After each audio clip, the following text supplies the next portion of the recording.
A to the K. To the K. To the K. Hello and welcome to the A to the K Wrestling Show. We're going to do what we always do. We're going to throw it over to Road Dogg for A to the K's little known fact of the week. Oh, you didn't know? Beautiful. So Anthony, the Forbidden Door is about to swing wide open as we prepare for AEW and New Japan Pro Wrestling's cross-promoted event. Yeah, for a lot of swinging. You're totally right. Yes, we are. But Anthony, did you know the Forbidden Door has actually swung open many a time in the WWE? Oof. Yes, it has. So, obviously not talking about the invasion storyline or anything like that, but rather the fact that WWE has worked with over a dozen different promotions over the years, including New Japan themselves.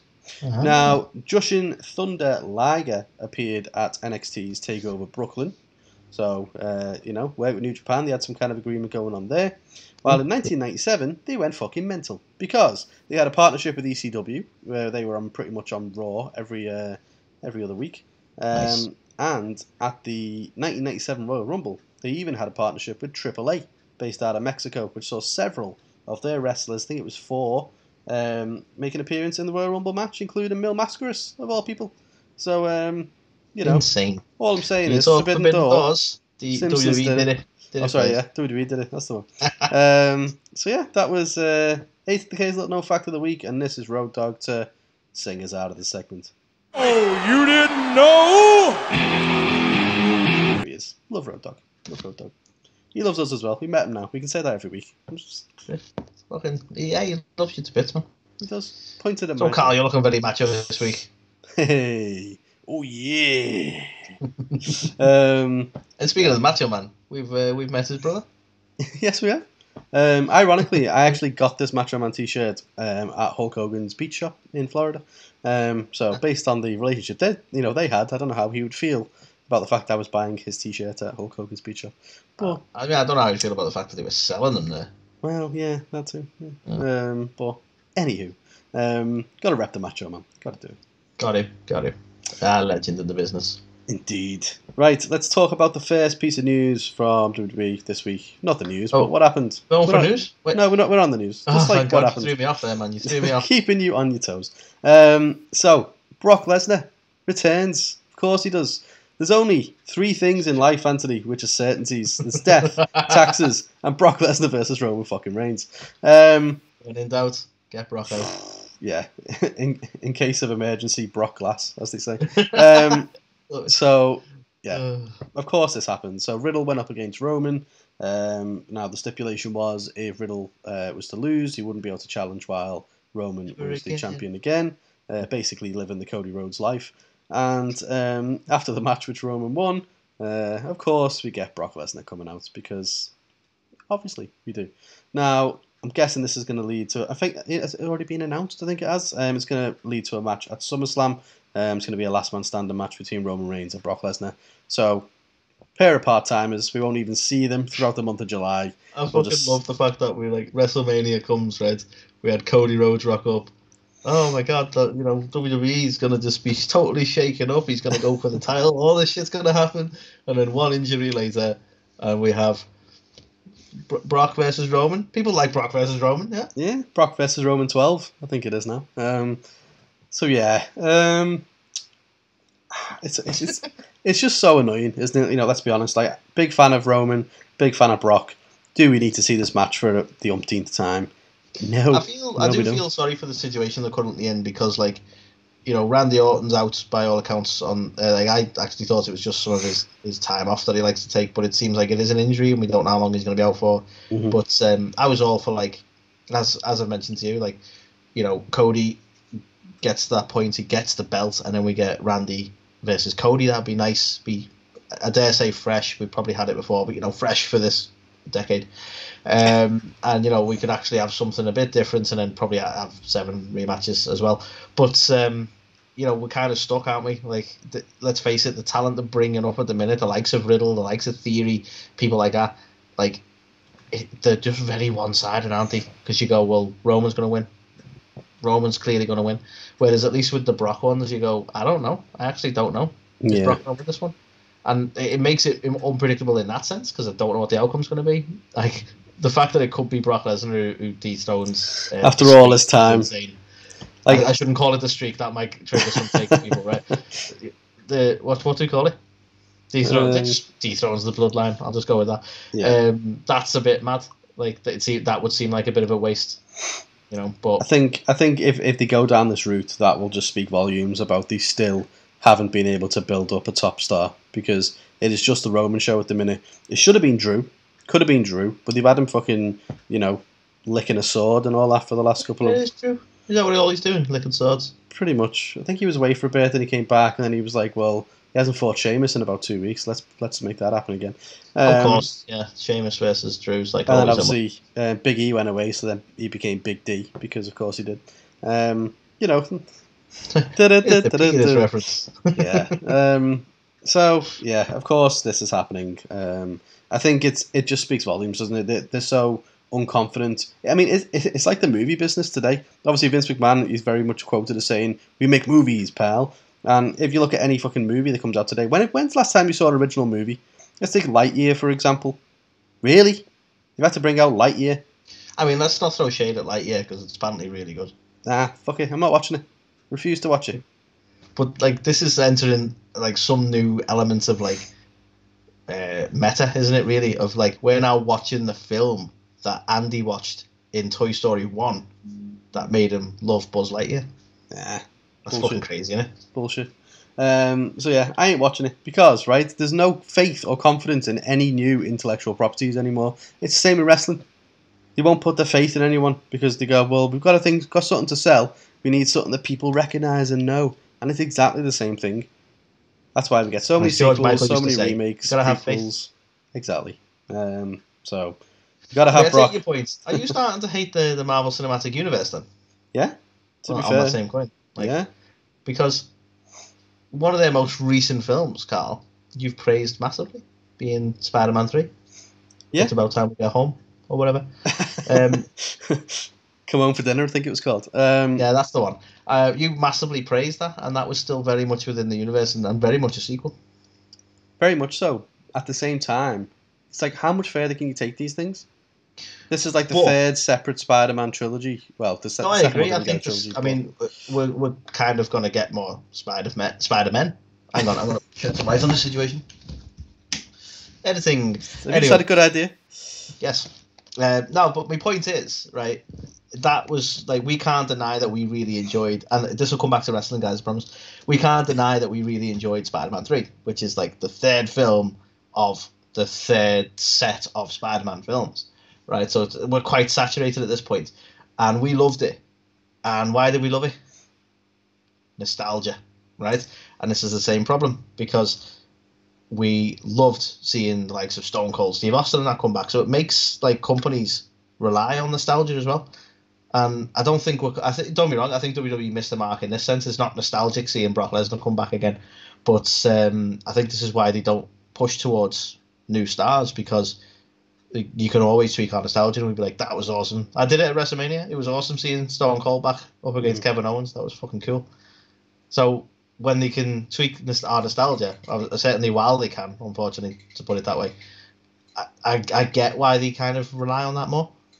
Yeah, it's just one of them. It's it's not going to be an infinite resource. Like it's going to run out eventually. Eventually, Brock won't be able to come back. Like Taker's already gone. He won't be coming back, and you get to a point now where it's like, it's quite clear to see why wrestling has now got like at most 2 million viewers, when it used to have like 12 million views, like 10 years ago. Because still better than the 300,000 that Rampage gets. Ooh, do. Comparing Rampage to Raw now for some reason. Oh God, I couldn't even be arsed with that. When I saw Twitter, that was it straight away. I was like, I'm gone. You know what I love to see? Because in amidst all the arguments, people love to argue over numbers. I don't care. I watch it all, right? But people love to argue over numbers. And when AEW first come on the scene, everyone was like, oh, look, it can't even beat NXT. Look, it's never going to beat NXT. And then they started consistently battering NXT. And rather than going, okay, we'll admit it, they beat NXT, they just changed the comparison. Like, yeah, look, Raw's still drawing 2 million. It's like, so we're just comparing it to Raw now, and that's how the game works. Are you implying people change the argument to fit their narrative? Surely not. Fucking damn right they do. But I never anyway, heard anyone compare Dynamite to Raw until they fucking battered NXT. yeah.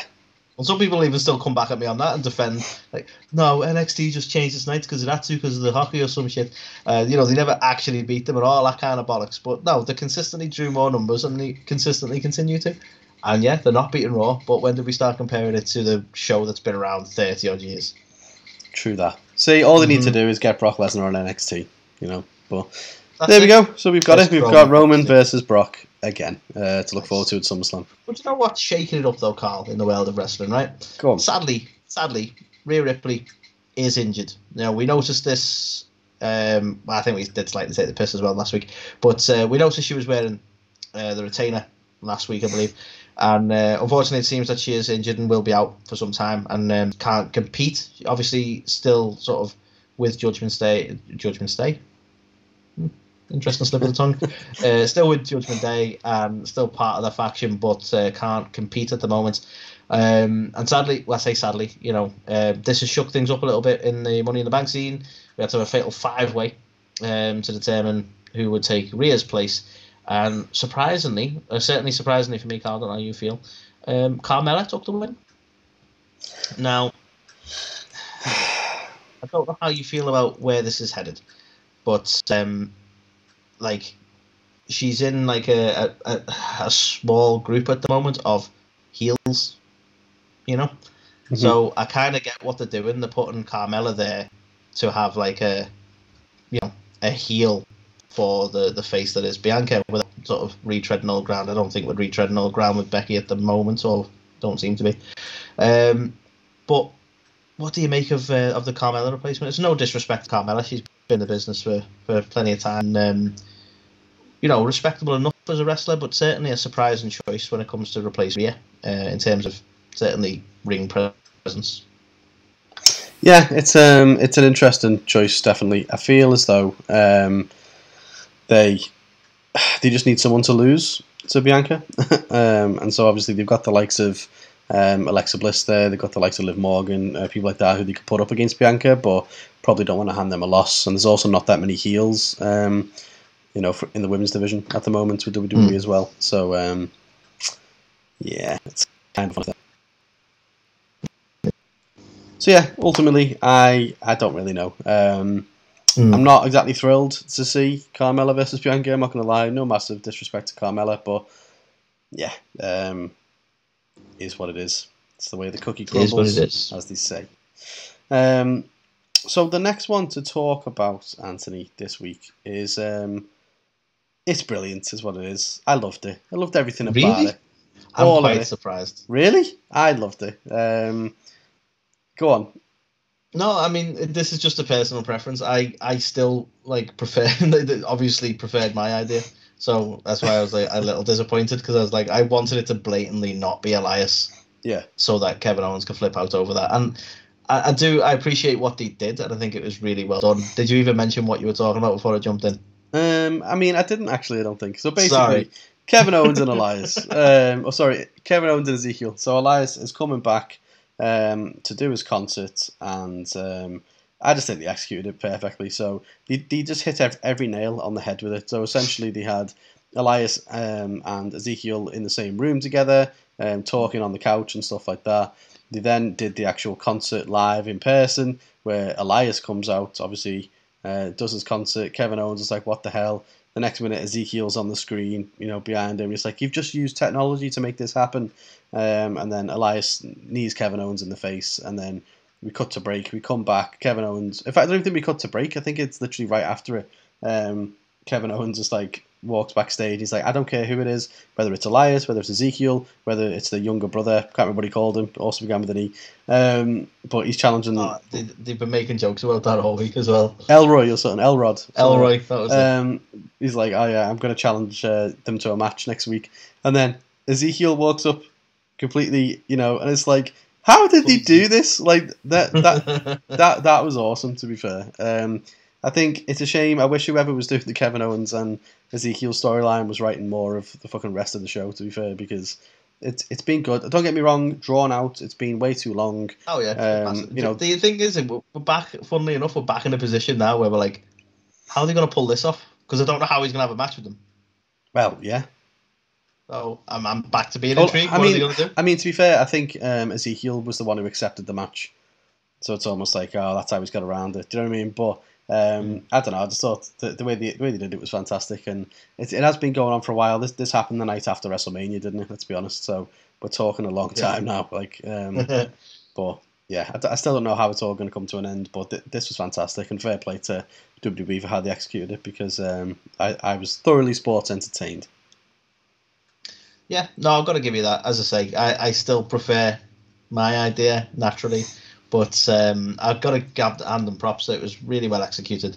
I think the only thing that looked really and you can obviously tell it's the same guy, don't get me wrong, but I think the probably the most notable moment in terms of like production was when they did the fist bump at the end, and it's really hard to execute that anyway. Yeah. But beyond that, yeah, like you say, they did really well the way they pulled it together. And yeah, I'll give you that. It's entertained, isn't it? Sports entertained. Indeed. So, Carl, let's quickly talk Money in the Bank qualifiers, shall we? Mm-hmm. So, on SmackDown we had Drew and Sheamus. Sheamus? Fucking hell, slips of the tongue everywhere. They finally get in via Adam Pearce. I'm so sorry. That just sounded like the title of the Vince McMahon case at the minute. Slips of the tongue everywhere. We have the newly named Raquel Rodriguez qualifying on Raw. We have almost beaten Riddle, and then Asuka actually beat Becky Lynch. And I'm intrigued to know how you feel about the Becky Lynch one. Obviously, this is all Money in the Bank qualifiers, and that's the aim of it. And for me, I was surprised, right, how people are classing this as a... I mean, the whole idea is meant to be that she's on a losing streak with Becky Lynch, but the fact that people are classing it as almost like a downward spiral for her to be beat by Asuka just shocks me. It's like, Asuka's like, she's been a world champion, she's an incredible wrestler, and apparently it's a slight losing to her. I don't understand the logic on the sort of the socials when they're looking at it like that. I mean, the idea is meant to be that she's on a losing streak, but at the same time, there's no shame in losing to Asuka. No, I think like when she obviously lost to Dana Brooke and stuff like that, then it was a bit more like, oh, okay. But yeah, it's to your point. It's not like she's going up against questionable caliber of opponents. Like she has just lost to Asuka. You know what I mean? Yeah, exactly.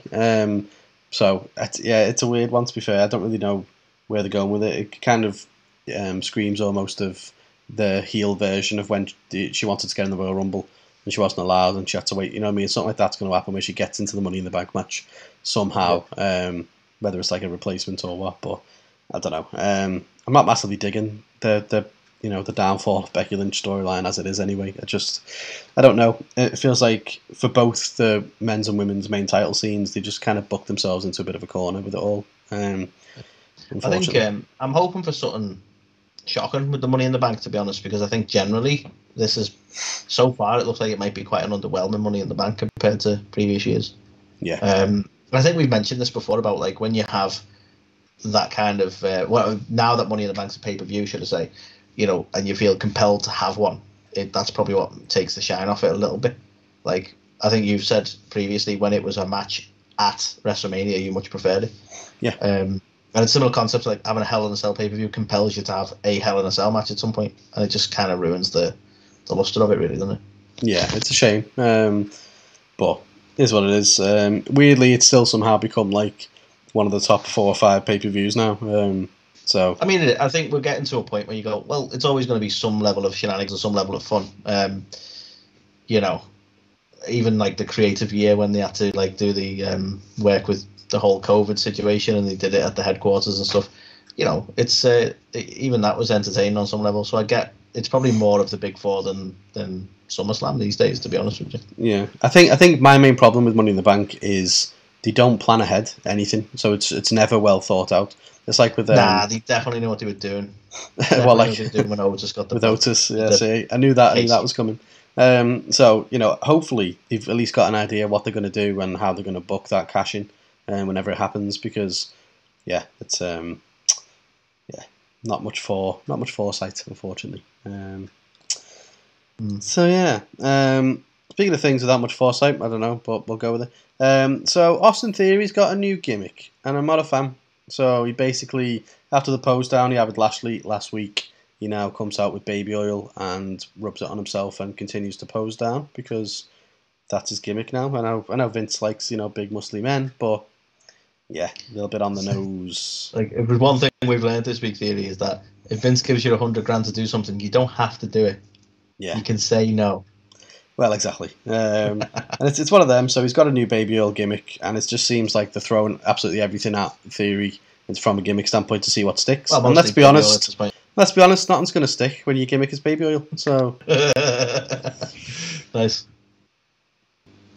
So yeah, not a big fan. Not really sure where this is going to go. Like, on the one hand, it's nice because Theory is getting a step up in competition, going up against the former world champ. So you kind of like it from that side, but as a feud, not massively digging it, to be honest. So I don't know whether... Yeah. Honestly, he's doing my head in. Thinks he's fucking slick, doesn't he?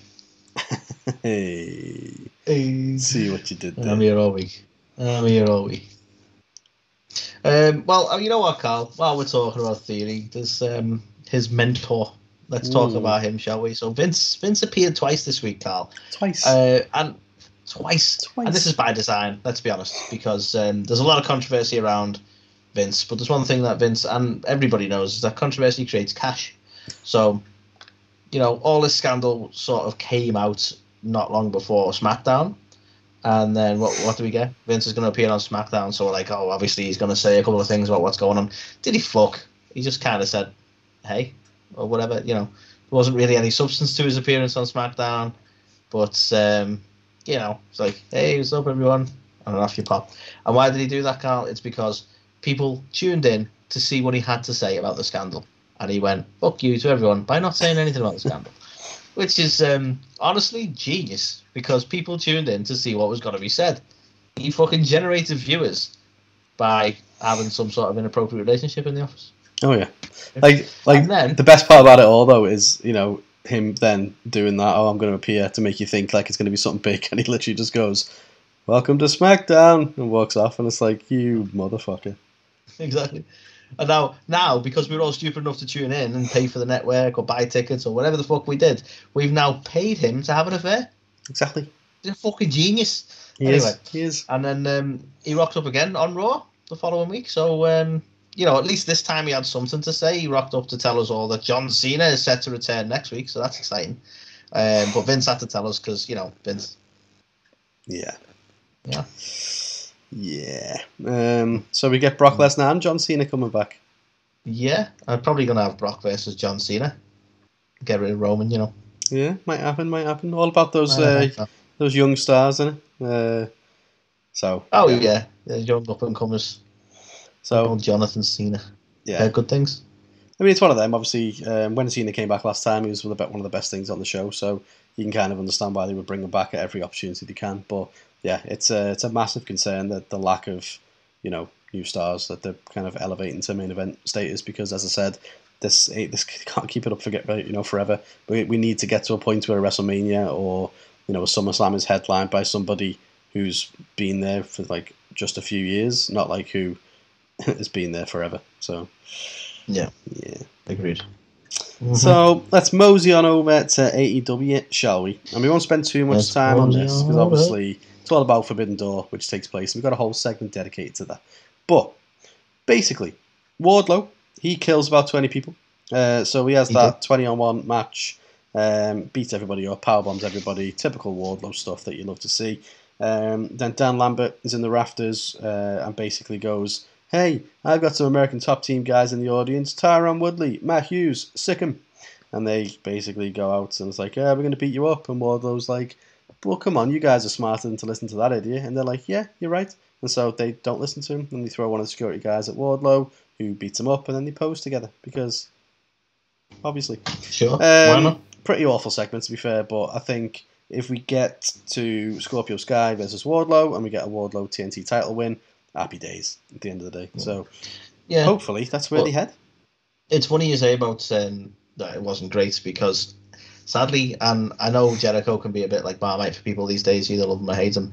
I've always been a fan of Jericho. I've always had faith in what he does from a wrestling point of view, certainly. And this week just wasn't it for me. So we had obviously Jericho's hair versus hair. He won the hair versus hair. Again, the match itself was okay, but we had the Sammy posing as Fuego swerve again, because we've had it before. And then Jericho announcing that Sammy and Tay are now part of the Jericho Appreciation Society, which I don't know why it felt like backpedaling to me. I know some people will be made up with this, but it's like, well, why do we get rid of the Inner Circle if most of the Inner Circle are going to be back together? I don't really know what the aim of that was. I thought the whole point in the JAS was for Jericho to try and create the same magic for another group of people we've not really got to know yet. Do you know what I mean? Because that's how we all got to know Santana and Ortiz and Sammy Guevara. As much as some people probably knew them from the Indies, that's how I got to know them all through the Inner Circle and those shenanigans. And I was like, if that's what they're going for, then that's awesome. But bringing Sammy and Tay back in, I get it. They're getting a lot of heat as heels at the minute, so they're probably trying to use that, but it didn't work for me. No. And apparently, we've used this time now to set up a 3 versus 3 for Forbidden Door, which honestly just feels kind of out of place, and like it's not gonna. I mean, for me, it's not a massive draw for the door. Draw for the door. No, you're right. It feels really thrown together, unfortunately. Because obviously now you've got Sammy back, so he's automatically in the match, and then they're trying to continue the stuff with the Blackpool Combat Club and with Eddie Kingston and stuff like that. So Eddie Kingston's in there, and so is Wheeler Yuta. It just is a proper mismatch of randomness for Forbidden Door, unfortunately. So, but yeah, to your point, it's like, why disband the Inner Circle then if they're just going to bring Sammy back and stuff anyway? So yeah, it's strange. It's not often that Jericho stuff flops, really. And the match was fine, but yeah, I wasn't really digging this, to be fair. Yeah. He definitely flopped on this one, didn't he? Yeah, even his thing was like, I'm a wizard and all that. It's like that's feeling a bit done now. Like it hasn't got the legs as his other gimmicks has had. So no, this is probably the weakest stuff he's done, in all fairness, for a while. Yeah. So interesting to see, how they pivot, where they go with it, but. Yeah, this just ain't it. So the next one to talk about, keen to get your thoughts on this as well, because again, it's a bit of a weird time in AEW at the moment. So don't get me wrong, we had a fantastic wrestling match between Will Ospreay and Dax from FTR. Now, anybody who didn't know Will Ospreay, hadn't seen much of his stuff, well, this was a fucking hell of an introduction, because immediately you got to witness a fantastic match. Right? And also, Dax, fair play to him, while he's in a tag team, and he's multi-tag team champion currently, he's been having a few single matches here and there, and he's been putting on some absolute bangers. So, to be fair, show him what he can do, yeah. But, and don't come at me, I wish he didn't, and the match was great as well, so yeah, don't come at me. I wish he would have done something else than put him against Dax, because this is, the first time a lot of people are seeing him. I kind of get where you're coming from with this. Like you say, it's no discredit to the match, and Dax was surprisingly impressive. But I think the point is that he's a tag team guy, and we weren't expecting it to be so good. It doesn't feel like they're treating Ospreay as the big deal that he should be, if that makes sense. Like, considering some of the major single stars they've got, it was kind of an odd choice. I mean, ended up being a really good choice in terms of match quality, but I do get where you're coming from. Well, speaking of odd choice and OC, Orange Cassidy makes a return to be, of course, the person who's going to face him at Forbidden Door. Okay. This, I don't know. What a waste. We've seen Orange Cassidy put on some fantastic matches, and I think it's weird now in terms of how his gimmick stacks up, because you've got the likes of Danhausen, who's an actual comedy character, but then you've got Orange Cassidy somewhere in the middle, because he's not fully a comedy character, but he's not fully just a straight up wrestling character. So he's just kind of, I don't know. I mean, is there a chance we could get maybe an actual Orange Cassidy match with some effort put in? Because he has done that before. I don't think under the OC gimmick, but he's done.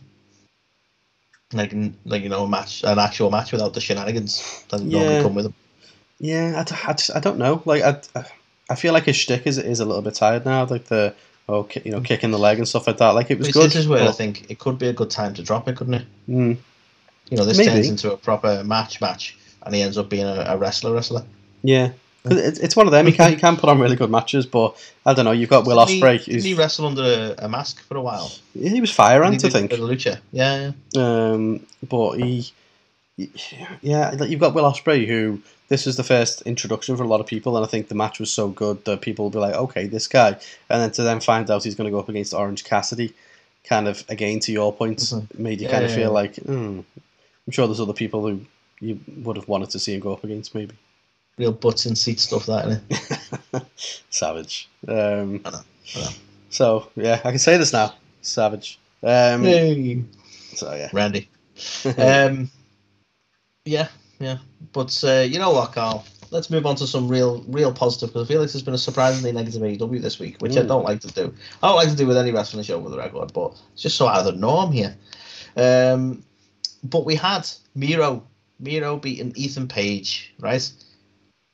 You know what? Quality match. Miro is back to his dominating ways, absolutely destroyed Page, and you know what? He's got to win the All-Atlantic Championship. You know what? Words, man. Words. I hate words. He's got to win the All-Atlantic Championship. Why can't I say it? This would be a fantastic drinking game. The All-Atlantic Championship. Surely. That's many of you would be thinking, what a weird choice to host a podcast when words are your only weakness. It's just a poorly named title. That's the problem. Like, That's All-Atlantic. Nah, it just doesn't feel right. See that? He was trying to give some positivity to AEW, and now he made a mistake, and now it's straight, fuck you, AEW. That's what he's done. Turned it back around again. It's their fault. Need to go back to WWE. Never mind this bullshit. For like a third tier title. Fuck it. Exactly. He's not going to shag anyone in the tank in AEW, is he? So, yeah. I mean, kind of bucket list stuff. Like, not a lot of people can say they have, so I get why he sees that opportunity. Yeah. I mean, I'm pretty sure Vince did with the with the chick he's been paying off, but still. Vince has got tanks to spare, though. He can do that. Yes, he does. He's a genetic jackhammer. Don't forget. He is indeed. But no, I think the All Atlantic title is. Oh, I'm Carl. I can say the name of things. The All Atlantic Championship. All Atlantic Championship. All Atlantic Championship is really good. Okay, showing off. I think it could be really good, and obviously you've got Miro advancing. You've obviously tonight we're going to find out who's going to advance out of Penta and Malachi. I think we have got the New Japan guy advancing. I can't remember who it was. Is it Ishii? I can't remember. And New Japan guy and New Japan man. And then we've got obviously who's it? Pac. So it's going to be a really good match. And I think any of them are going to deserve to win the title, really. So I think it's hopefully going to be a workhorse belt, and we're going to get to see it, do some good stuff. So I want to talk next about the thunderstorm that's brewing. How dare you, Carl? How dare you not give me the Thunder Rosa segment? I know, yeah. Usually that's what we do. I have to reposition it just so you get to talk about Thunder, but you still can. So basically, Toni Storm gets the win back over Britt Baker. Obviously, good. Whilst it doesn't get her the Owen Hart Cup, it does get her a match with Thunder Rosa. And let's be honest, this should be a fucking banger, right? It should be, right? Thunder is fire, typically, right? And she's under fire at the moment as well. So it presents a fantastic opportunity for her to kind of clap back at some of the people who were saying that she did. Yeah, she actually put a post out, didn't she, not long after everyone saying she was sandbagging, where I think she made it very clear that they got along really well and she wouldn't do that to her, kind of thing, without so many words being said. So it's interesting because there was definitely something amiss with the chemistry in that match. But yeah, I mean, to be fair, I still believe, and it's no offense to Thunder, I still believe there was a bit of stuff like that going on in the match, because even Shafir liked the tweet that said that had happened and stuff like that. So I think they probably buried the hatchet afterwards. Whatever the miscommunications was that was going on, hopefully they put it behind them and they're professionals at the end of the day. But ultimately, we're now going to get to see Anthony Thunder Rosa versus Toni Storm. So this is where you get to chime in. How fucking cool is this in your mind? This is, I say this in all seriousness, not even taking the piss, this is probably the match I'm looking forward to most. Yeah. It's got. I mean, it's got every right to absolutely slap hard, doesn't it? You know, it's two seasoned vets, phenomenal women's wrestlers, and it's a long time coming, man. I said Thunder Rosa's run as champ has not been great, and it really hasn't. I mean, she had a really good match with Deeb, of course, but I don't know. It hasn't got the time. It hasn't got the stuff with Nyla and that felt really off. It didn't feel like a championship level run. And then you've had Toni Storm come across, and again, she's kind of. It's been a little bit lackluster, hasn't it? So honestly, yeah, like win or lose, this is the feud that this title run is needed. Yeah, it's fresh energy putting back into the scene, and yeah, hopefully they're both going to see this as their opportunity to steal the show, which they absolutely should. Yeah. If they don't steal the show, I'll be disappointed. Indeed. So, Carl, lastly, and I'm curious to know how you feel about this. We had a ladder match for the titles, the tag titles. We had the Bucks going up against the. What do they call themselves now? Jurassic Express? Are they still Jurassic Express? Maybe. I don't know. I think they're just like anyway. Jungle Boy and Luchasaurus, aren't they? Which is weird. Yeah, that's what made me falter, because I'm like, are they without Marco? I don't know. Anyway, those guys. And you know what? We had the Bucks taking the win. So they are now 2-time tag champions. And it was a really solid match with a surprisingly clean results for the heel characters. But obviously the bigger talking point, Carl, not just the loss of the titles, and I think the Bucks are going to have I'm interested to see where they go with it. I think they are, without a doubt, the biggest deal in terms of tag teams that we've had in a very long time. And I think another run with the titles isn't going to do any problems at all for them. So I'm looking forward to see where that heads. But we also had a nice little heel turn from our pal Christian.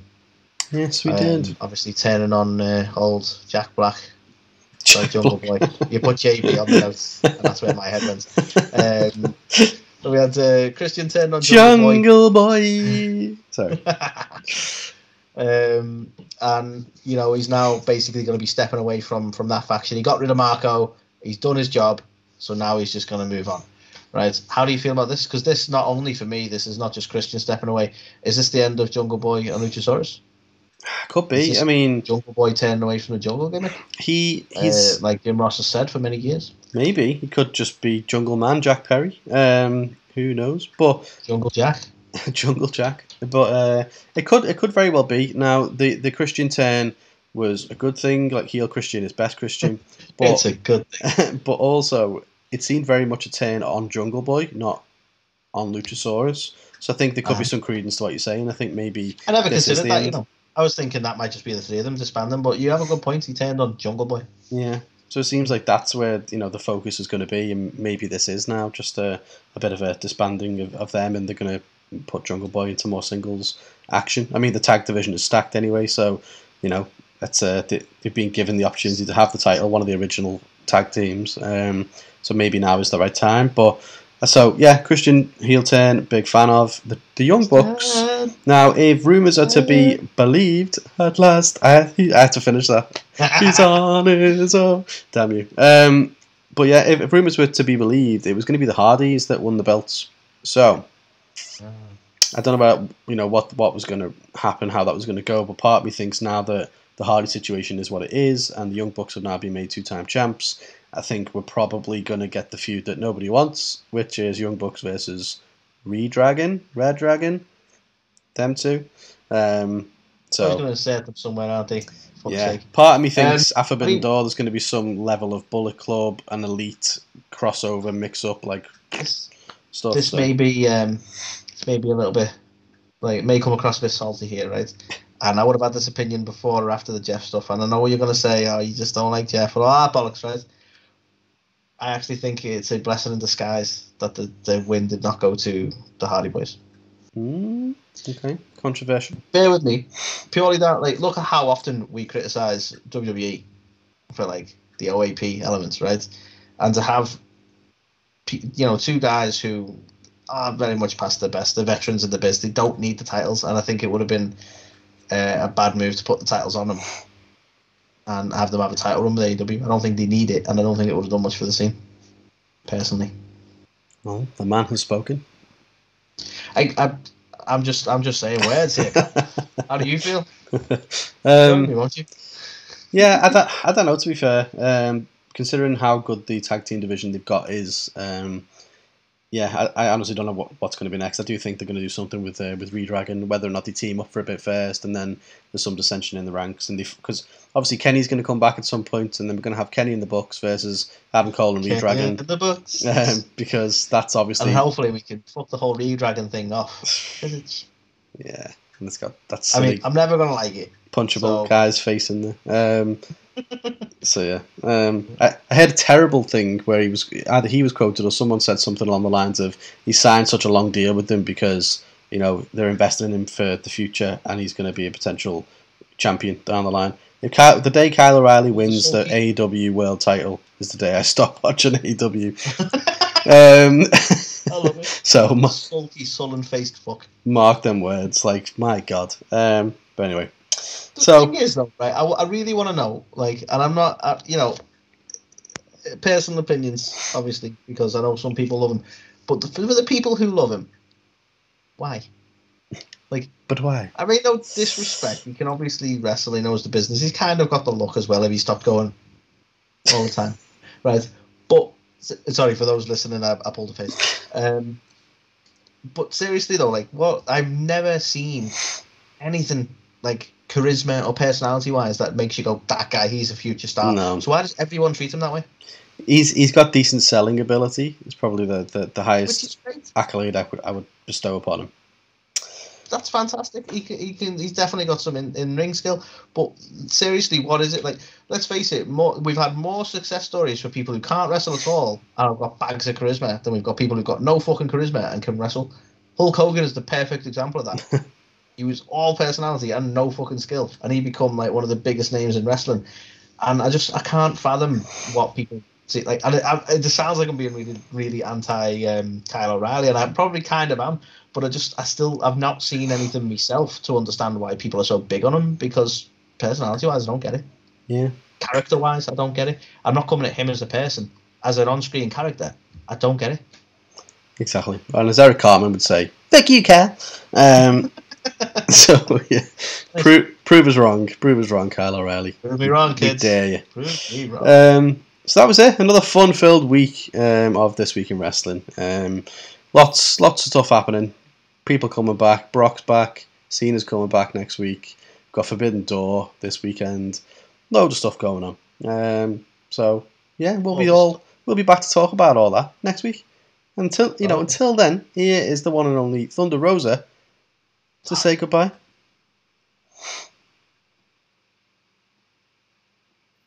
Hey everybody, this is Thunder Rosa, and you're watching or listening A to the K. A to the K. A to the K. A to the K.